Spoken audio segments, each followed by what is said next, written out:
problem is this year There might actually be a cumulative effect. So the fact that we muddled through last year means that a lot of our trunks and vines are at least halfway damaged.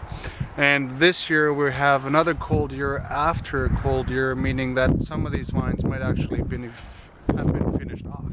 Right? So we're really, I guess, in a pickle out here, but we'll see what comes out. We actually haven't done any bud cuttings like we did last year, where we were cutting open the nodes to see what actually is still green and what is not. So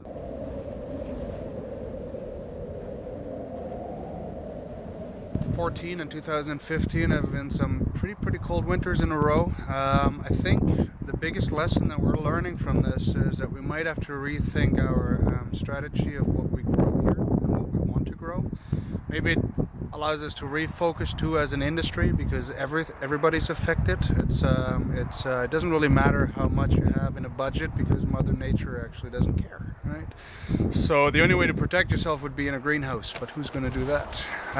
So what we're looking at is we're probably already a little bit ahead of the curve, because we've been planning ahead and focusing on varieties that will survive cold winters.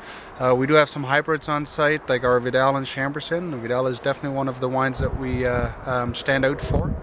And we do have Riesling, Chardonnay, Pinot Noir, and Cab Franc, which are some of the other most hardiest vinifera that we can grow. And we're hoping for those varieties to have pulled through this winter as well, even if they did get hurt.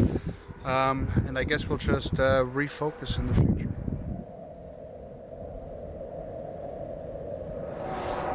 Another lesson that we've learned here between the lines is actually the fact that we are probably going to be switching wine styles as well. So a lot of our heavy red wines that we make here actually ask of our vines quite a lot, because they have to ripen the grapes so late that they barely have any time to store any sugars for themselves, which will help them get through the winter. Sort of like glycol, the higher the sugar content in the plant, the better it'll get through the winter.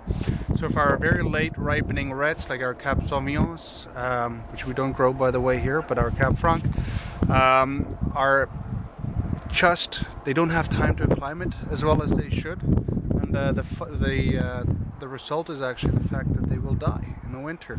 So what we're focusing on is varieties that we can pick a little bit earlier, so that the vines can still have the leaves on and accumulate some sugars for themselves to give them some reserves for the winter. The one thing that you're going to notice this summer is that we're coming out of a sparkling wine, which is something that allows us to pick it earlier, but still make a phenomenal product here between the lines.